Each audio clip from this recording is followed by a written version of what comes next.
gotta go through this. This is crazy. So, the Oregon governor is now literally just totally going back on everything that they've been saying about drug use and all this stuff. It's crazy. And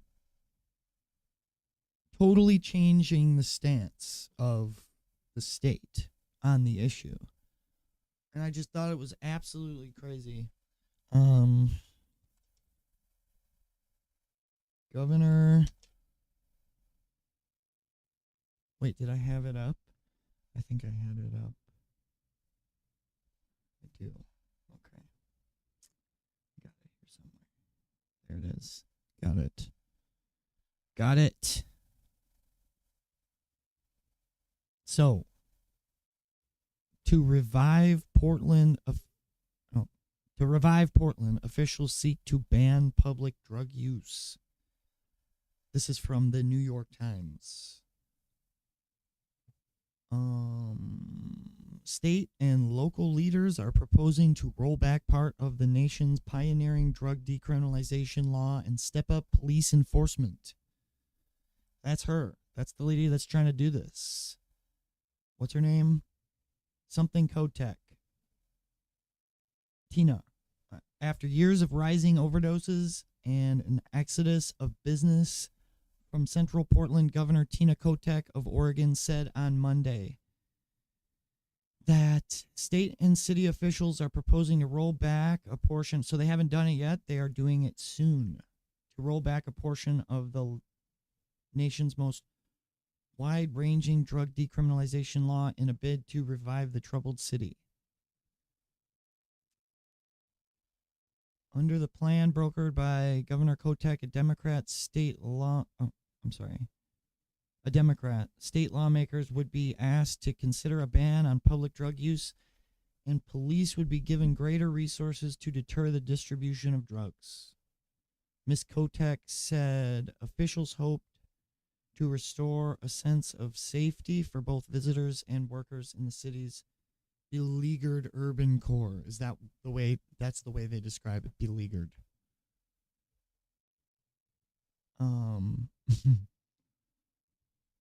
Which has seen an exodus of key retail outlets, including REI, an institution in the Pacific Northwest.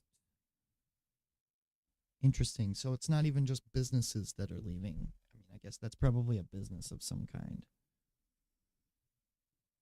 But it says an institution.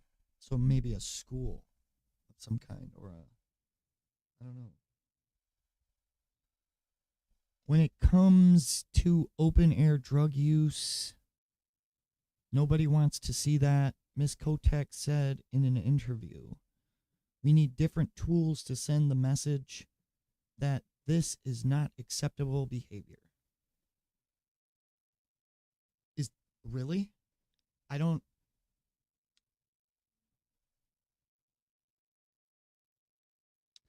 That makes no sense because you encouraged and affirmed it. That's not cool. When you encourage and affirm something and then you go, wait a minute, we don't like the outcome, so we're going to change our mind. Whatever. Along with new drug use prohibitions and an expanded police presence, a task force led by the governor also proposed a moratorium on new taxes and other tax relief targeted at encouraging businesses to remain in the city. The group also called for increased services for homeless residents, including more shelter capacity and emergency declarations at multiple levels of government to help open more services to people struggling with drug addiction.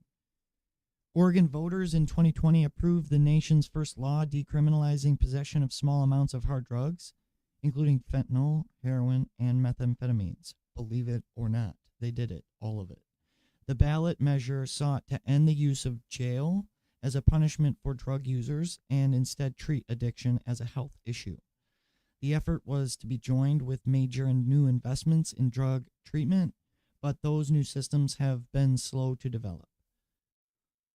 This is alongside also like Canada's doing this kind of thing with, they even have like vending machines for drugs. I've heard, I don't know if that's completely true, but I have heard that they have vending machines for like needles and drugs and different things.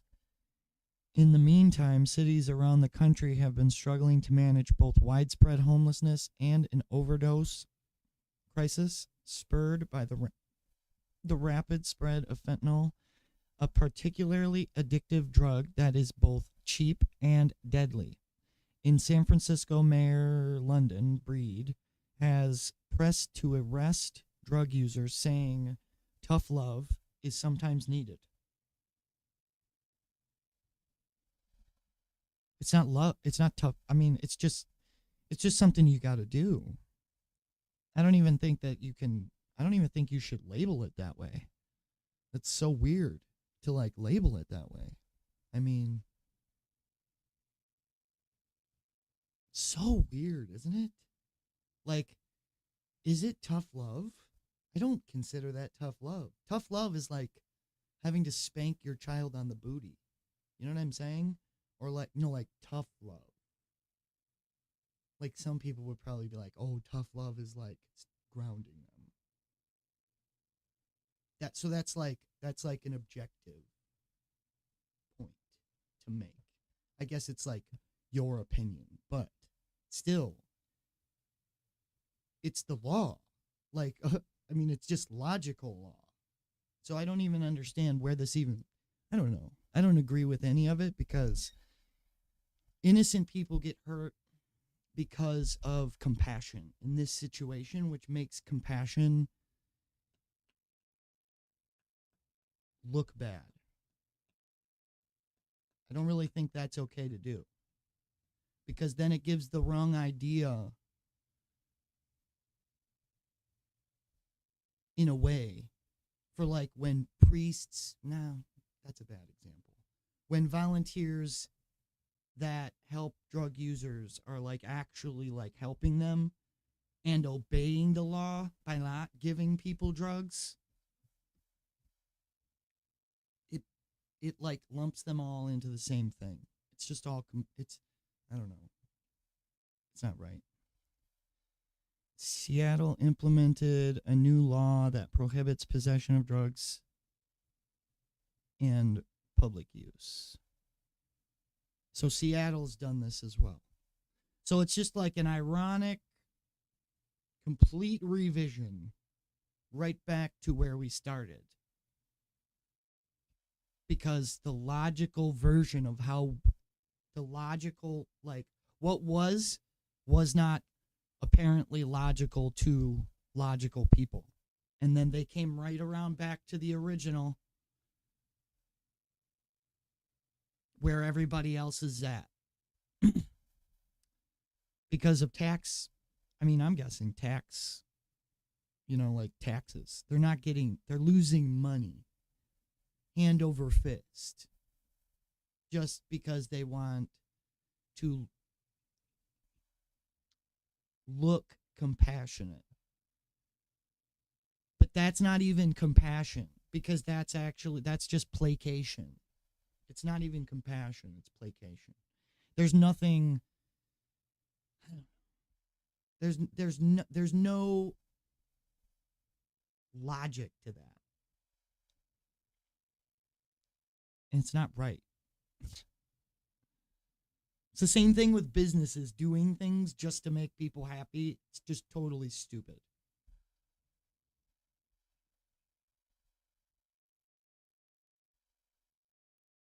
Portland is changing, Ms. Kotek said, adding that the new approach could be a model for other cities. Multnomah County, which includes Portland, has been approaching 500 overdose deaths a year, that's not funny. I'm not laughing. This is their fault. Their policy causes this problem. It's like, it's not even funny. It's just ironic that Their policies literally cause death. Doesn't help anything.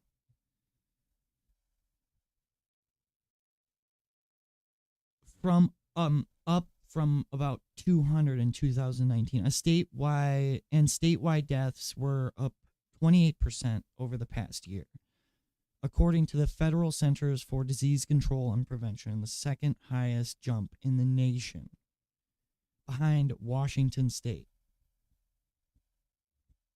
In September, the Portland City Council approved a ban on public drug use that comes with a potential punishment of 6 months in jail, but the measure will only go in effect if lawmakers change state law. So they're blocked. They passed it, but they can't implement it because of state law.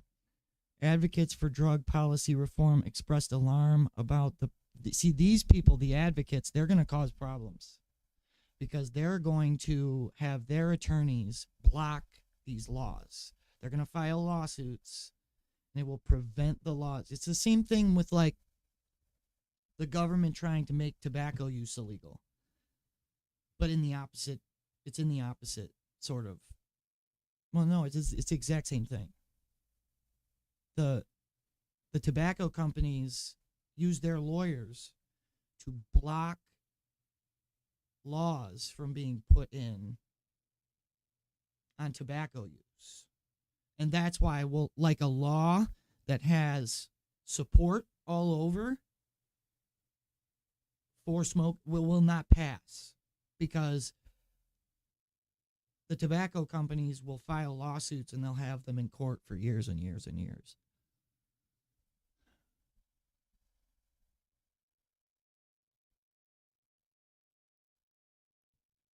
But advocates, okay, let's get back into this.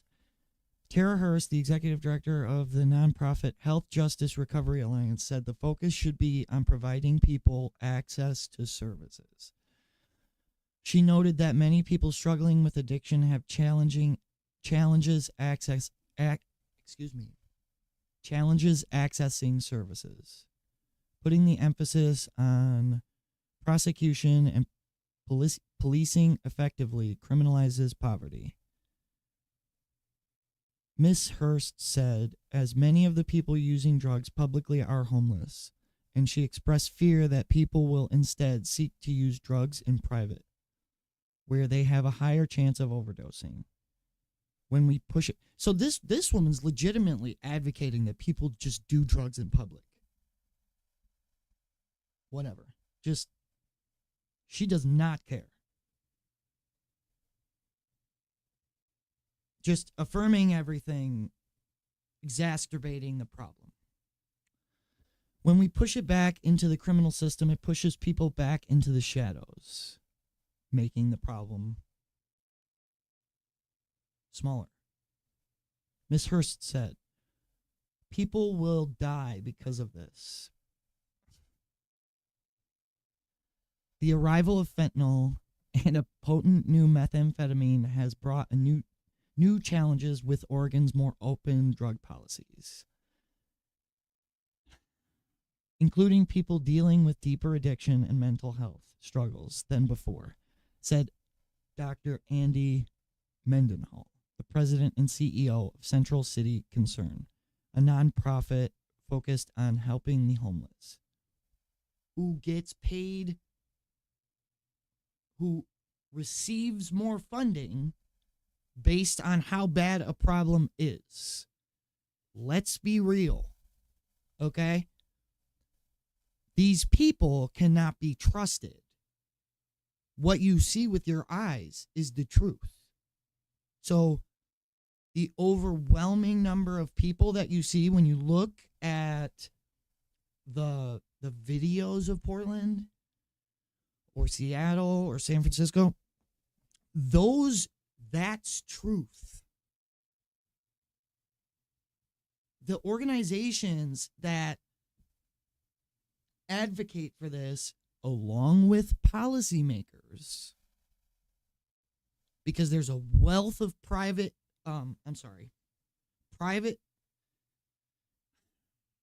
bureaucratic, that's the word, bureaucratic people in government that are appointed that make money and get funding based on the issue that they deal with.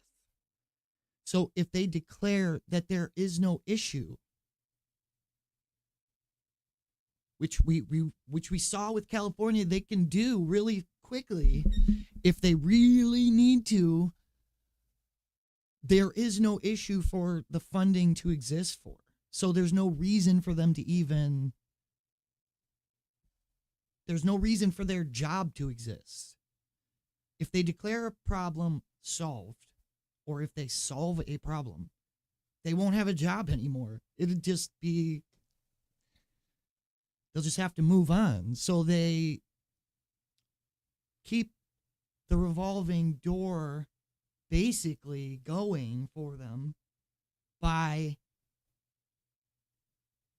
having policies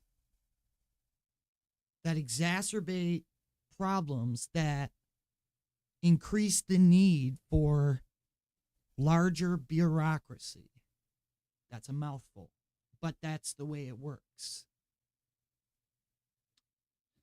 I thought it was really funny. Now, this is like kind of an off topic, but I was watching a thing about the FBI, and it was just totally random, but they were talking about funding, and that, I'm just using the FBI as an example, but the FBI has a funding model that,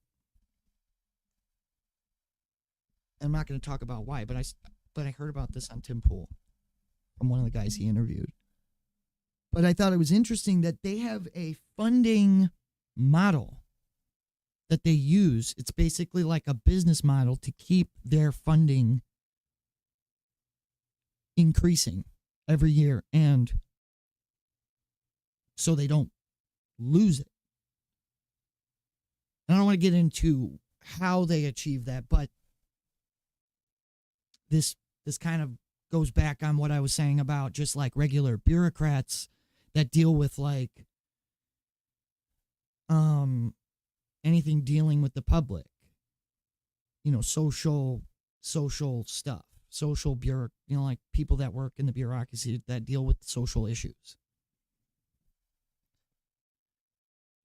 Exacerbating a problem with policies increases the chance that they will keep their job.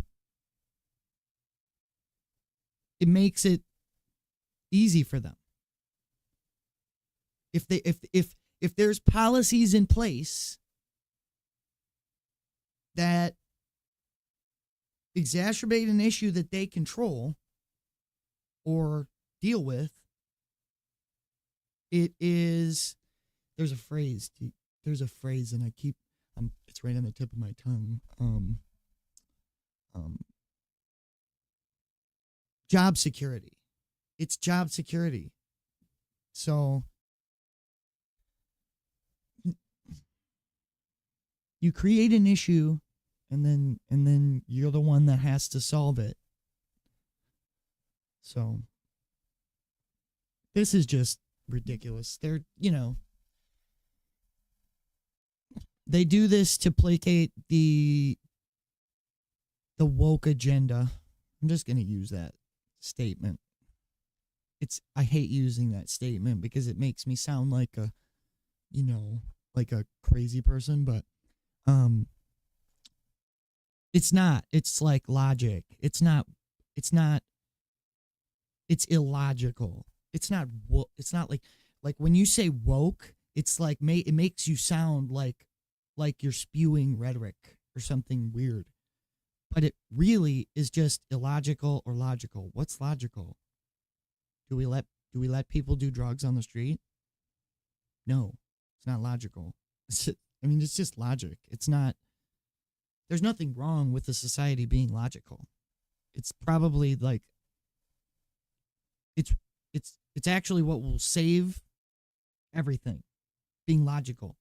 Doing things that are completely illogical is what destroys the party. I'm going to keep the party going. We don't need to destroy it. I'm sure there's plenty of people that want to do that. We don't need to do that to ourselves. It's kind of insane. really, to like know exactly what we need to do to just keep it rolling, and then to just do the opposite. Doesn't make any sense. The only thing that I've actually come up with is like what we were just talking about. I'm not going to go back over it, but because I kind of went on and on, but it's just to make sure that the dependency is there. It's a dependency thing, and we need to get over that shit real quick. It's literally destroying everything. We don't have. It's not as well,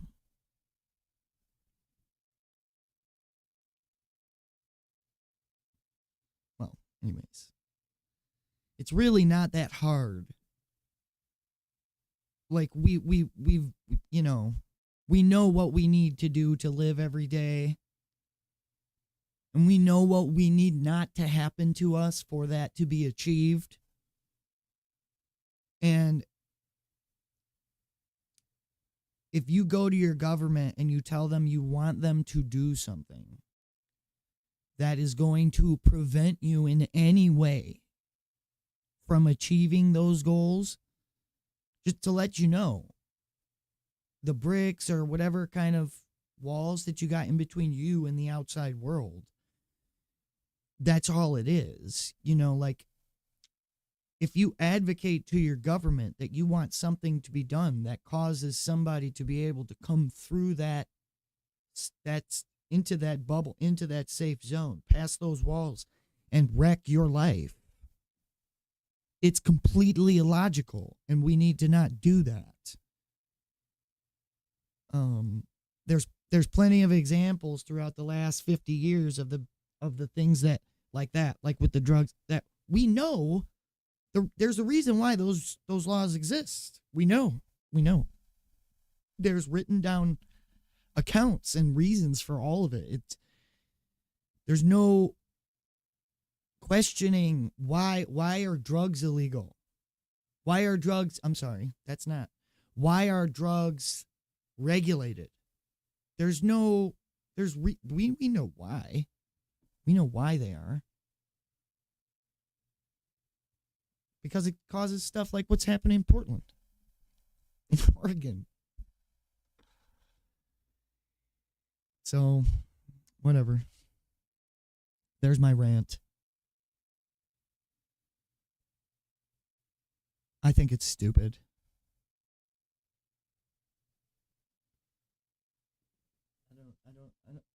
I see a couple people but I don't see anybody talking, so.